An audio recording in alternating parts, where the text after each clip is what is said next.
नारद जी कैसे नारद स्वरूप में आए? दासी पुत्र थे।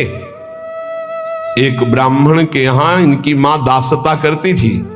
वहां चतुर्मास में संत जन आए तो उन ब्राह्मण ने चातुर्मास करवाया, तो उनकी सेवा में इस बालक को रखा जो दासी पुत्र थे।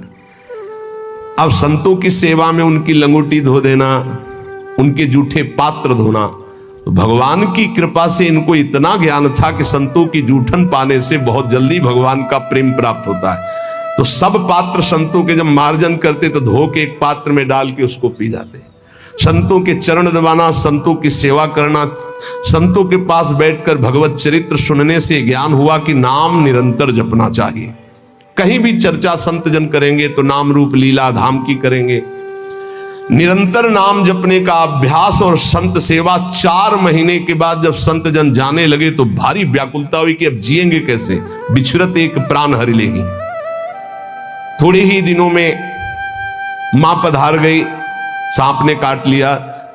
बालक ने विचार किया अब तो स्वच्छंद, मुझे कौन रोकेगा। घोर जंगल में एकांत में नाम जप करते हुए भगवान के ध्यान के लिए व्याकुल हो गए। सुंदर सरोवर देखा, स्नान किया, जल पिया, पीपल के वृक्ष के नीचे बैठकर ध्यान लगा। साक्षात अनंत ऐश्वर्य माधुर्य संपन्न भगवान चतुर्भुज नारायण का दर्शन हुआ। अचानक वो रूप गायब हो गया। बड़े विकल हुए, रोने लगे। तब कहा अध कचरे योगी को मेरा साक्षात दर्शन नहीं होता। ये मैंने ध्यान में दर्शन इसलिए दिया कि तुम मेरा चिंतन करते हुए शरीर छोड़ो। अब अगला जन्म तुम्हारा महाभागवत के रूप में होगा। नाम जप और भगवान के ध्यान के प्रभाव से वो दासी पुत्र देवर्षि नारद बन गया। उन्हीं नारद जी ने प्रहलाद जी को कयाधु के गर्भ में थे, जिस समय देवराज इंद्र को पता चला हिरण्यकश्यप तपस्या में है, तो आक्रमण किया कि उसके पुत्रों को नष्ट कर दो, परिवार को नष्ट कर दो, क्योंकि ऐसे महाबली दैत्य का परिवार आगे चलकर देवताओं के लिए कंटक बनेगा। तो जो बड़े पुत्र थे वो तो भाग गए।